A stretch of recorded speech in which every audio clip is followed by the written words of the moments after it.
Hi, I'm Lee Partridge and welcome back to Col U TV. It's our midweek show after a brilliant January for the club. We'll preview the home game against Barrow shortly with interviews from the training ground. But first, let's remind ourselves of the end of the month and that great win over Hartlepool United at the weekend.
A clinical finish from Alex there to give us all 3 points. The ball just squeezing over the line.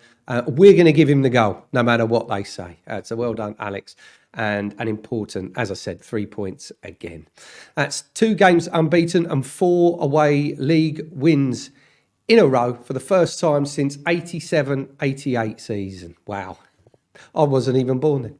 And with a home game this weekend, you can get right behind the lads with tickets available via the website. Let's hear from one of our latest arrivals now. He was straight in the team on Saturday, putting in a great shift for his new club here at Colchester United.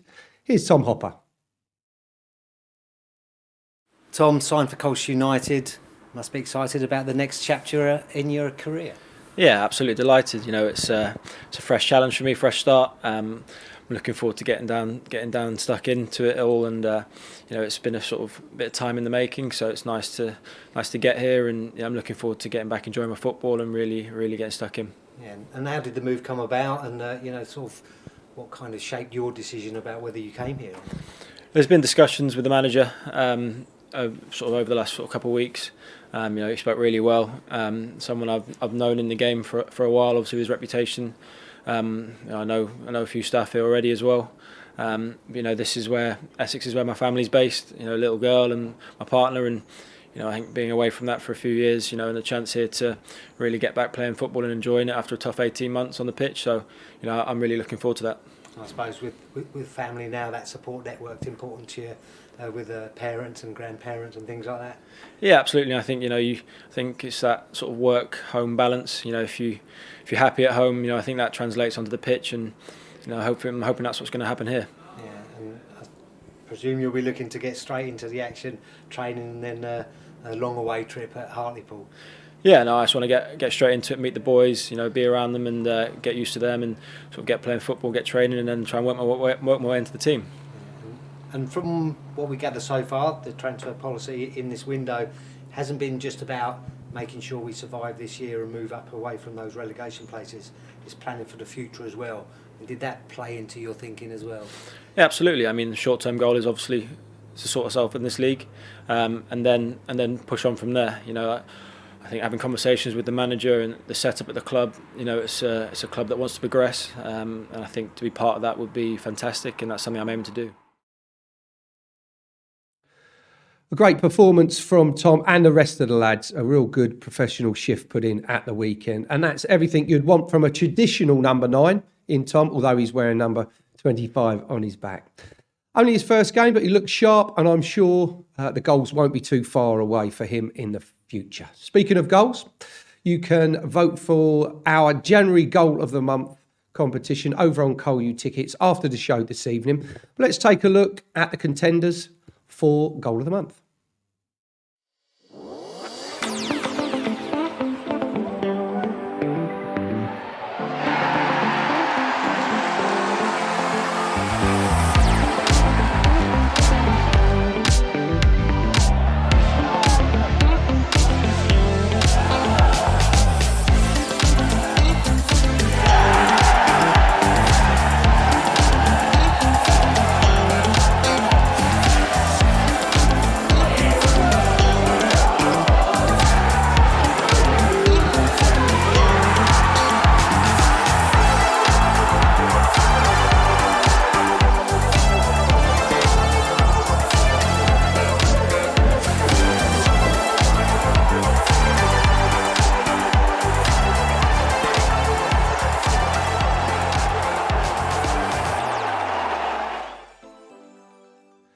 Some great strikes there and some well-worked goals. Each could and would be a worthy winner. Vote is up to you, and you can go across after the show to Col U Tickets to vote on who you decide is Goal of the Month. Back to the new arrivals then, and we'll hear the thoughts of Will Greenwich after he put pen to paper on a 2.5-year deal from West Ham last week, and this is what he had to say. Will, you move into Colchester United. Are you pleased that your future for the next little while sorted out? Yeah, definitely. It's a good moment for me and my family. Obviously, it's been a lot of hard work at West Ham. Been there a long time, but now I feel it's the right time for me to make the next step in my career. And Colchester is a great club, and it seems like it's got heading in the right direction. Yeah. Yeah, and I mean, how did you find out about the news that Colchester interested you, and how long have the talks been going on? So obviously Dimitri's here. He's who used to coach me, so he has been in contact with me a bit. Then obviously he's gone through my agents, and then it's the classic of how I found out. But then I came down here on Monday. Met the manager, met all the first team staff, and he showed me what the club's all about, and really couldn't be happier to sign. I suppose now that you're in the building and you've seen the training ground, you kind of just want to get going and training tomorrow. Yeah, definitely. I just want to get straight in, meet all the lads, settle myself in, and a nice first trip, I think, to Hartlepool, which shows league football. Yeah, and I mean, you've played Papa John's Trophy football before, so you understand, League One and League Two is a bit different to academy football. You must feel that you're ready now to make that next step. Yeah, definitely. I mean, the Papa John's, especially this year, I feel like I played really well in the games I did play, which shows that I'm ready for men's football. And obviously, it's a different challenge, but I know I can stand up to it, and hopefully I'll show that here at Colchester. And for the Colchester United fans that don't know too much about you, what kind of player you feel you are and what you can bring to the table? I say I'm a versatile defender. I can play anywhere across the back. Mainly a right back though, and I like to obviously get forward, chip in at up the top of the pitch, but at the same time a defender first. I find I love more than a good hard tackle, showing a winger early doors that who's in charge in this game, Yeah, excellent. But the modern game is that even at full-back or wing-back, you do have to have that ability to go forward and help in attack as well, don't you? Yeah, exactly. You've got to be able to play with the ball, and I'm very confident on the ball, and if I know that I can find the right passes, put good crosses into the box. So yeah, it should be. We'll see. Another good, strong character to have in the dressing room there, and hopefully he'll be settling well at the club very, very soon. And to wrap up our interviews with the new arrivals, we chatted to Tom Smith, the on-loan goalkeeper from Arsenal, after he joined us here at Colchester until the end of the season. Tom, you joined Colchester United, must have happened quickly, and that's how football works sometimes. Yeah, I was over the weekend. It's all just sort of come about, and once the opportunity came up, it was a no-brainer for me. It was definitely something I wanted to do and challenge myself with. And Colchester is a club that I've played against a few years when I was a bit younger, so I knew it was a great setup here. And I've seen what the new manager's brought in the last few months, and it's a real positive upturn. So hopefully we can keep that going for the rest of the season. Yeah. How did you first find out about Colchester's interest? It's just one of my agents. He messaged me just saying, "Oh, there's something come up," and then sort of looked into it. And a few of the coaches at Arsenal knew some of the guys here. So then through that, it just sort of turned into you're starting there Monday, and I was okay, that's happening now, and so I'm really excited. Yeah, and you've been at Arsenal a little while now, but you've had a few loan spells out. It's your first one in the EFL. You must be looking forward to that next step up. Yeah, 100%. And I think that's really helped me with the previous loans, building me the experience, getting me to understand how real men's football works and the competitive element of it. But no, definitely, it's just about moving up the ladder, and this is just a great opportunity, and it's unbelievable to be in the league now. You've been with Bromley since the beginning of the season. And does it help that your manager there was a goalie and of course your goalie coach at Arsenal for a time? Yeah, 100%. Andy Woodman, me and him had a great relationship, and he really helped me get through the loan at Bromley and sort of learn some tricks of the trade that he obviously played in goal. And yeah, so I had a great time there. But like I say, there's a better opportunity, and I sort of had to take it. And there's no hard feelings with that. He thinks I should come here as well and really go for it. You as a person now, you must be looking just to play as much football as you possibly can, but it's tough when a team's gone quite well the past few weeks. It'll be a case of maybe being a bit patient as well. Yeah, 100%. I think with any football team going into a team, you want to walk straight into it, but at the level it's difficult. It's so difficult in not just this league, in all the leagues. And I'm sure tomorrow when I meet all the other goalkeepers, get into the group, I'll make new friends again. But no, definitely the team's the most important thing, and I'll do my best to help, whether I'm playing or whether I'm on the bench or whatever. Great to have Tom here with us at Colchester United, and we look forward to welcoming him on board this weekend at the JobServe Community Stadium. As we take on Barrow this weekend, we'll have more from the training ground on Saturday afternoon in the pre-match show. But for now, let's get the thoughts and hear the thoughts of the head coach, Matt Bloomfield. Matt will talk about the game coming up at the weekend in a moment, but first of all, transfer window has closed this week. Just your reflection on how successful it's been for the club. Yeah, I think we're obviously really pleased with the additions we've been able to make.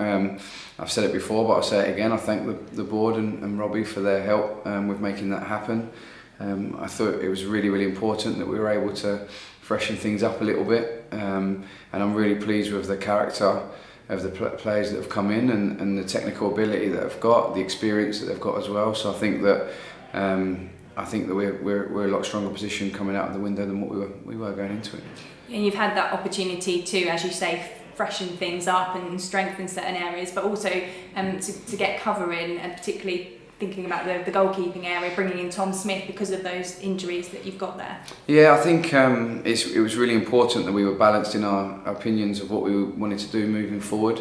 One thing I don't want to do is get ahead of ourselves in terms of the integration process of the new players. I know we've been fortunate enough to have a couple of good results, but we still are integrating those new players into the group, into the way we're trying to do things. And there might be slight clunky periods along the way where we're trying to make sure the messages are getting across. But like you say, it was good timing in terms of the injuries that we had to the goalkeepers, bringing in Tom as cover for Kieran and to push Kieran. But also in other areas of the pitch where we feel like we've got good cover in good areas.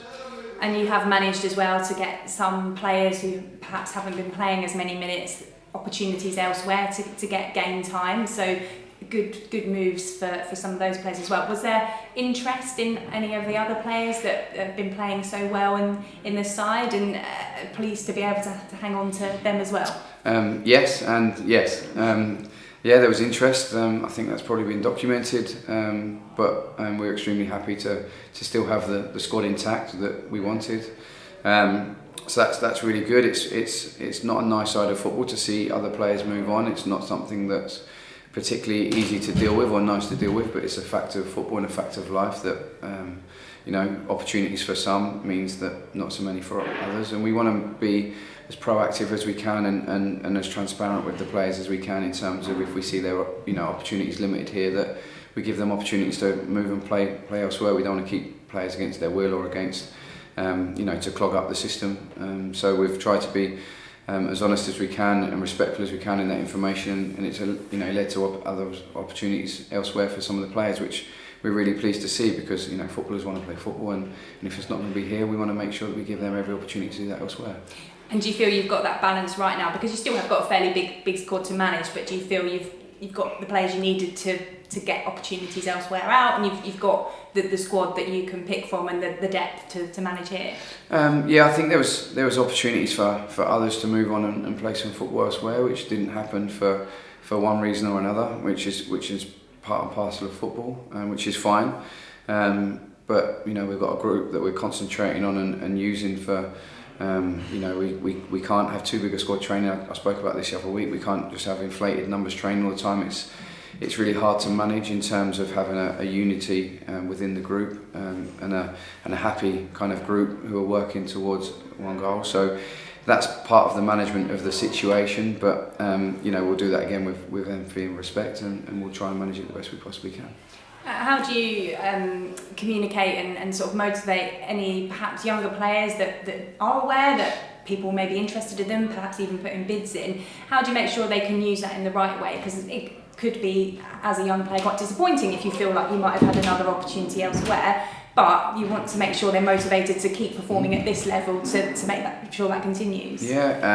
Probably the same way I try and deal with everything, with honesty and being upfront with them and explaining the situation, and being willing to listen to their side. They're humans, they've got hopes and aspirations and ambitions, and that's absolutely fine. And as long as everything's dealt with respect, you try and come to a common ground. But I think we're really lucky with the mentality of the young players we have here. They're driven, they're highly ambitious, they're really thankful to us of the help that we're giving them in terms of their development, and they know that they're going to keep developing here, which is what we are. Have a big focus on. Not only are we trying to get results in a first team environment, but we feel like we have a big responsibility to help the players develop of any age, but especially the young players that have come through the system here. It's a responsibility of ours to keep developing them, and I think we're really fortunate in fact that that's a two-way street, and they're proactive in their learning, and they're really thankful for the help we're giving them currently. So there's no worries no concerns from my side. I feel like the engagement of everyone here has been really high over this last little period, and we look forward to keep that moving forward. On the pitch then, a win at Hartlepool, and you said in the interview afterwards perhaps there were elements that you weren't entirely happy with, but you got the win, and that's so important, isn't it, in previous times when we talked about performances and not results, to get the result even when perhaps you haven't been happy entirely with everything, and to keep attacking until the end even when you concede. Yeah, and I did say that after the game, and I maintained that, but also maybe I need to be balanced in my opinion. It was the end of a long week. It was a long trip up to Hartlepool. We'd had a tough game on the Tuesday evening against Salford, so all those elements do come into it. The slight different tactical elements to it as well, but I maintain that we want to keep striving for improvement. There's absolutely no let up from us in terms of striving for excellence at all time. But what was excellent about last week was the character and the desire of the players, the togetherness, the resilience, and the willingness to find a way to win the game. And that doesn't always come from the first 11. We saw, last Saturday, the big impact from the bench of John and Matty J and Alex Newby in terms of the winning goal. So I think the squad element of modern football is actually really important, especially going to 5 subs. Doesn't mean you always want to use them, but at the same time they can have a big impact. So that was certainly a very, very pleasing element from the weekend. And that away record has been such a remarkable turnaround, so much success on the road now. How much would you like to match that up with the home form now as well, against a Barrow side who had a big defeat this week?